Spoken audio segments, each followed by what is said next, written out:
No, já to neviděl ze zadu, promiň. Jak to je to pěkně? Jak to?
první. Já jsem viděl. Startujem.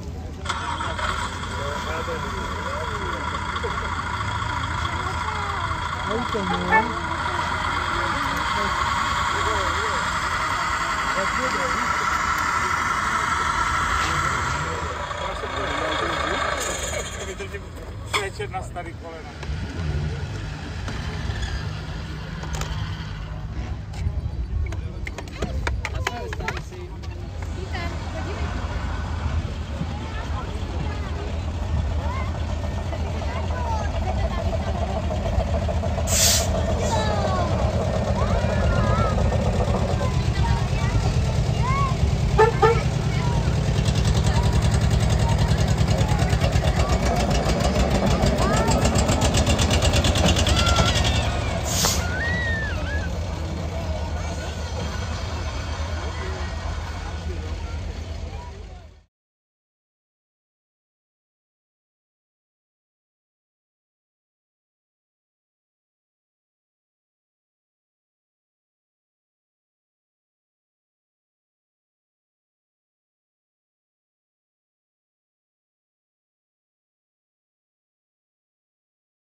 Citlivá a bylo to hrozně drahý na provoz, že se sypali čerpadla. Když to tady mechanicky, ale zas to bylo takový jako hodně vlhko, jo, prostě ty, však jestli jste s tím jezdil, že jo, tak víte sám.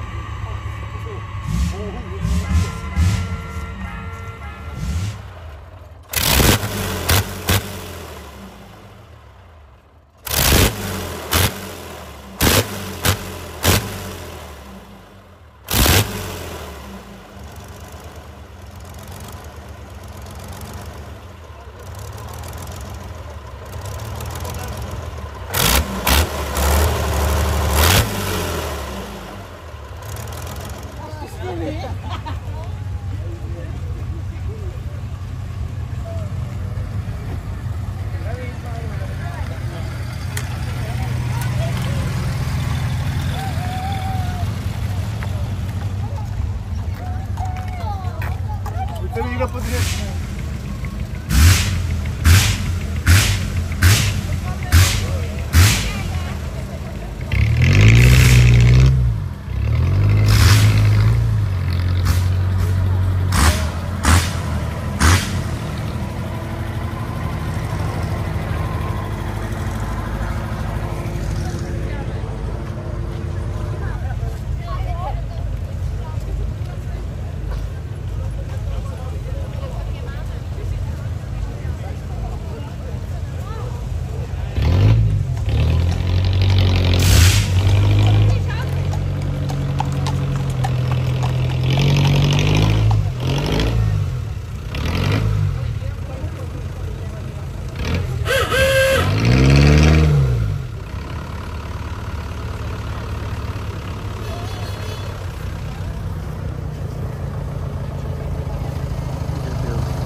tleskáme, krása a Martin Rohlena, vyhláška barva Jiřího Sedláře, JZD Podhořán.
Tak a první nám přijíždí automobil nejstarší, je to automobilová stříkačka Sboru dobrovolných hasičů z Topole.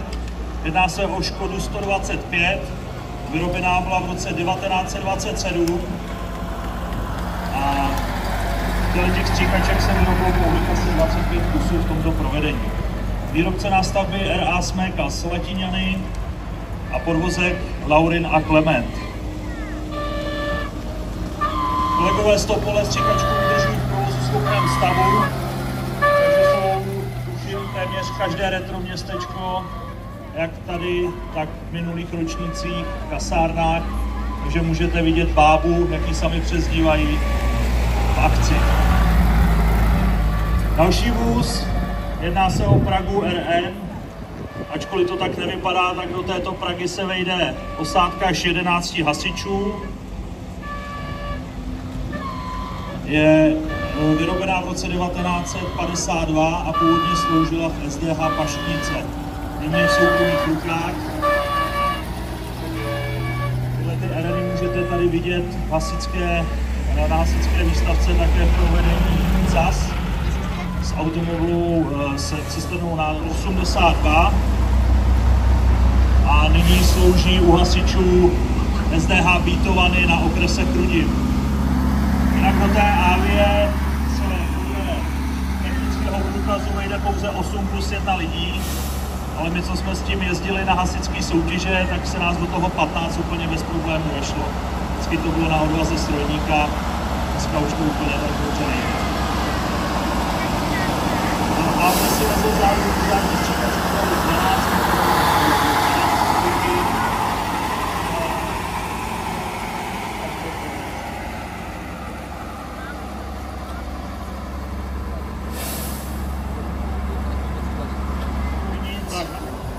je Trambus, SAS 25, Škoda 706 RPHP od dobrovolných hasičů z Břetovic. Vidíte, že už vozidlo taky prodělalo své pomocí rekonstrukci nástavbové části, aby se tam vešlo víc prostředků, protože v době, kdy ty auta vznikaly, tak nebylo potřeba, aby hasiči vozili tolik vybavení, takže teď si většinou dobrovolných hasičů své pomocí předělávají ty různé postoje, tak aby se tam vody. Když tam byla nádrž na pěnidlo, tak tam se vešlo 200 litrů pěnidla. Obsluha stála vzadu. 623, což je upravený vůz Tatry 613. Hasiči z Jabloní nad Orlicí mají pořád tento technický automobil na výjezdu. Takže pokud byste jeli do Černovic nebo na Králicko, a nedej bože jste potřebovali zásah dopravní nehody, tak je možný, že kluci z Jabloního přijedou právě s touhle Tatrou 623. Jinak je vybavená vyprošťovacím zařízením, takže v případě, že dojde k dopravní nehodě, kde není možné, aby si posádka sama vystoupila, tak to, co vám tam ukazují, pak si můžete všichni vyzkoušet. Aby si auto na ten účel, aby se rychle dostalo na místo dopravní nehody, ve své době bylo nenahraditelné. Tak, dalším automobilem je Škoda Forman.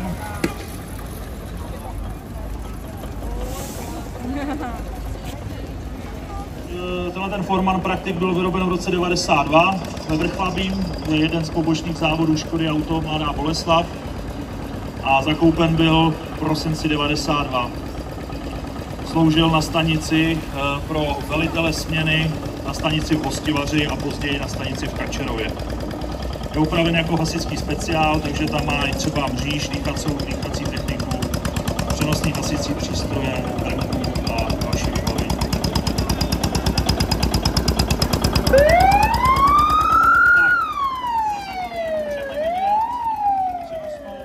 Přívěsnou dvoukolovou motorovou stříkačku Stratilek od firmy Václav Ignác Stratilek z Vysokého Mýta, vyrobená byla v roce 1938. Za první republiky jsme byli průmyslová velmoc, takže jsme měli na území našich zemí spoustu výrobců požární techniky.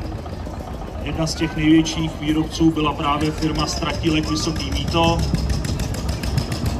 Firma vyráběla pro hasiče až do roku 85 ve Vysokém Mýtě, kdy došlo k přesunu výroby do Poličky, takže dneska PHT Polička navazuje na historii této firmy.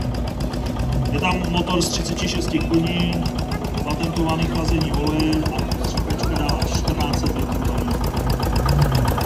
Pořizovací cena, abyste měli představu, za té první republiky v těch 30. letech, tak byla najtěžší, se skládaly pro hasiče na to, aby si mohli takovouhle stříkačku pořídit. Tak, jeden z mála zahraničních představitelů Steyr 790, hasičský speciál od kolegů z Písečné. Těch Steyerů na území naší republiky je zhruba 4 až 5, úplně často se to sem nedostane. Tohleto vozidlo bylo vyrobené v Rakousku, firma Steyr funguje dodnes, takovýhle velký nákladní automobil už nedělá. Je to 7místný vůz, vyrobený v roce 1974, 6 litr a čerpadlo a nástavbu provedla rakouská firma Rosenbauer z Lince.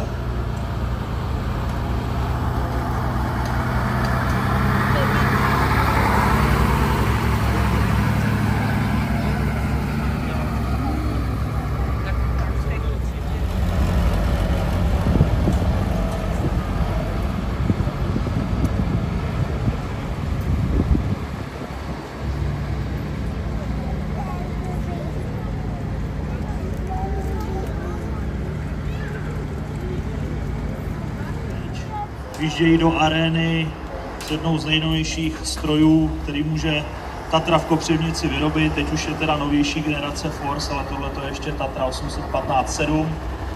Jedná se o cisternou automobilovou stříkačku, která dává 3000 litrů vody za minutu. Většinou je s objemem 9000 litrů vody a 540 litrů pěnidla. Jedná se původně o podvozek určený pro armádu. armádu, tak může být i pancéřovaná, což my u hasičů nepotřebujeme. Můžete se podívat, že vepředu je vůz vybaven nárazníkovou lafetou, což je pro nás pohodlný, když jedeme hasit nějaký pole nebo strniště, tak pomocí joysticku z kabiny ovládá velitel nebo hasič, který jede vedle strojníka, tu nárazníkovou lafetu, takže se dá velice pohodlně hasit takovýhle požár, aniž by vystoupil hasič. Jako kapacitní cisterna, tak má zredukovanou výbavu, nemají v Tatře v Kopřivnici jako logo na bok toho vozidla. Tak a máme tady úplně poslední automobil. Jedná se o Tatru 815 4x4, 7. vyrobený kus v Kopřivnici. Tohleto vozidlo sloužilo u dobrovolných hasičů v Chrudimi do roku 2007. Od roku 2007 mají kolegové v Topoli. Má 4 kubíky vody, má velkou kabinu. Když to má tento 4kolový podvozek, tak se budu říkat tak maximálně 10 takovýchhle ještě fungujících a jezdících verzí téhle Tatry 815. Kluci mají stále na výjezdu, starají se o ní. Byli s ní několikrát na povodních, až do dalekých Štěchovic v roce 2002, 2013, do Bludovic na Novojičínsku. V loňském roce máme teď přesně rok výročí povodní, který zasahuje zasamovat v Luži a